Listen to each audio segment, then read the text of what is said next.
Looking back, let's find out if we've got anything wrong so far. For that, we go to TV's Andy Levy. Andy, do you ever tailgate with your pals before a cat show? Greg, tailgating has a whole different meaning at cat shows. Oh, really? Yeah. This is a family-friendly show. I won't get into it. It is family-friendly, even at 3 a.m. Yep, absolutely. New York Governor Patterson plays the race card. Well, at least he's not colorblind. Jim, you said people don't like Patterson because he's a tax and spend liberal. Isn't it funny when a liberal Democrat complains about the press? Yeah, like they're all racist and they're not good to democratic causes or ideologies. Yeah, it's just silly. That's my contribution. It's silly. It's silly. I got that. Not very informed, okay. Congressman, you mentioned that Patterson's big problem is actually Andrew Cuomo. A Siena research poll shows Patterson losing to Cuomo by 42% in a Democratic primary, with black voters, who I gather are racist, preferring Cuomo by 20 points. I'm sorry, I was thinking about Ab News. Who wasn't, Congressman? Who wasn't? It's coming up, Congressman. Yeah. After this. If you're good. If I'm good. Yes. By the way, that same Siena poll shows that 68% of New Yorkers say they would prefer someone else if Patterson runs for a full year term next year. So fully 68% of New Yorkers are racist. Wow. Just like that guy with the AR-15 in Arizona. Yep. Bill, thank you for telling Greg to shut his honky mouth. It's about damn time. Represent. Yep. Some other thing to say. Yeah. Gaddafi staying in a tent in New Jersey. Congressman, you said putting up a tent on the front lawn isn't a sign that Gaddafi is a responsible actor. Why not? Well, I don't know. It just seems to me odd that you would travel around with a tent, 40 female bodyguards, and not be auditioning for a James Bond villain. All right. The Libyan mission owns the house, so what's the big deal if he puts a tent up on the front lawn?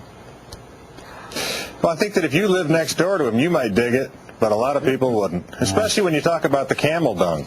Yeah. He's not bringing camels. Stop that. Congressman, do you know that? Do you know that? Yes, I do. How do you know that, Andy? How are you so close with the regime? I have a well-placed source in the Libyan. Why are you so close with that regime? I'm close with a lot of people. We're getting letters with a lot of people. Camels can't write letters. I'll tell you why, Congressman. Because back in 2006, Secretary of State Condoleezza Rice said we were restoring relations with Libya, removing them from our list of state sponsors of terrorism, and she said we are taking these actions in recognition of Libya's continued commitment to its renunciation of terrorism. If it's good enough for Condi, it's good enough for me, Congressman. Well, it didn't say anything about the tent, and I'm going to whether or not you got tickets to that cat show for the tailgating in response for your being beholden to that regime. What are you going to do, launch an investigation? If I did, I couldn't tell you. Bring it on. Bring it on. Bring it on. No one's speaking for the cat. Yeah, you got your claws up now.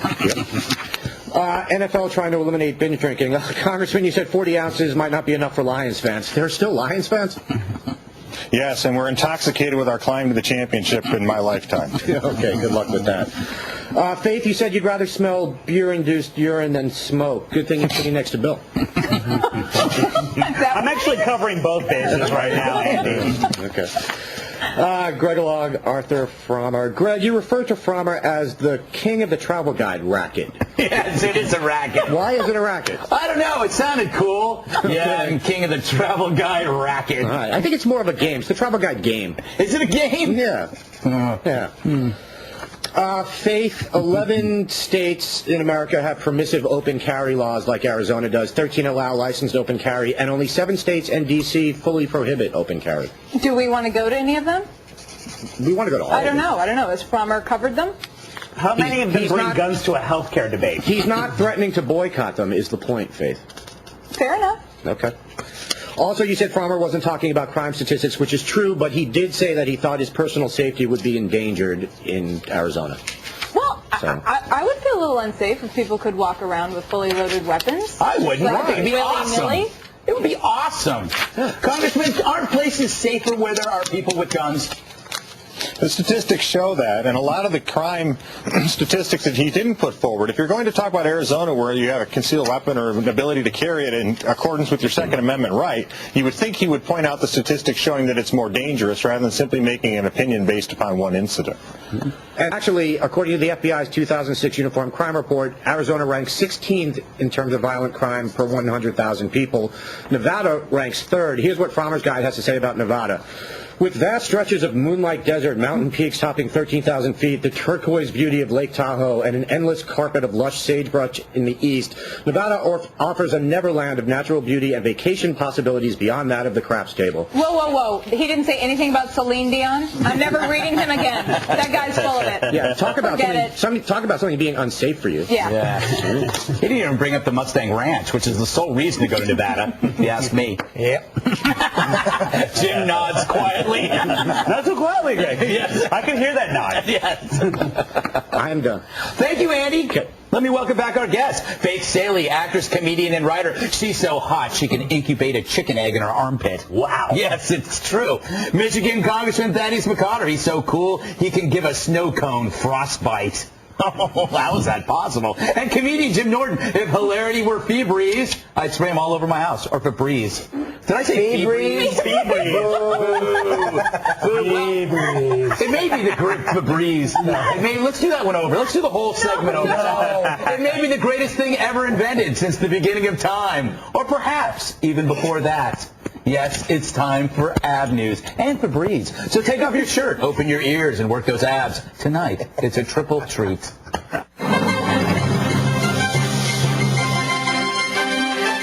President Obama spending his first full day on vacation on Martha's Vineyard. Among the activities the president did, a morning workout, tennis with his wife, golf with some of his buddies, and hang gliding with good friends Buddy Ebsen and Les Nessman. Mr. Obama telling a cheering crowd at Oak Bluffs golf course that his daughters spent part of their morning swimming. He didn't clarify if it was in a pool, pond, or ocean, but we can safely assume that whatever they were swimming in, it probably included water of some kind. Those 3 California wildfires that led to thousands of evacuations have all been surrounded and forced to surrender. Those 3 fires damaged about 160 square miles. Note, a square mile is like a normal mile, but squarer. Fire crews contained 2 of the fires on Sunday and 1 on Saturday. The fires were arrested and taken to fire jail, which is like regular jail, but hotter. The corpse of former Cuban President Fidel Castro appearing on TV, looking healthier and rested. Cuban state television broadcast footage of the previously dead Castro talking with a group of visiting Venezuelan students at an undisclosed location that no doubt smelled awful. Castro has rarely been shown on Cuban TV since he fell ill 3 years ago. Witnesses who saw him today say he never looked more gorgeous thanks to a shellac of top-of-the-line formaldehyde. Parents and transportation advocates say cuts in bus services by recession-hammered school districts will have wide-ranging repercussions. They say everything from parents' work schedules to student attendance will be impacted. Because bus service cuts are happening in cash-strapped districts across the U.S., students will now be forced to accept rides from total strangers, like myself, who have turned their old panel trucks into party vans that sleep 6. And a spokesman for Alec Baldwin says the actor has no plans to challenge Connecticut Senator Joe Lieberman in the 2012 election. Baldwin was quoted earlier this summer in Playboy magazine saying he was interested in politics and would love to run against Lieberman. Lieberman saying he respects Baldwin as an actor, but dared him to, quote, make my day, unquote, with the Senate challenge. Baldwin responded by breaking wind, patting his belly, and eating the remaining half of a meat lover's pizza. This is Ab News. Now back to whatever you were doing. That wasn't Ab News. Ab News. This next story is why I get up and shave my back every morning. Wow. Yes.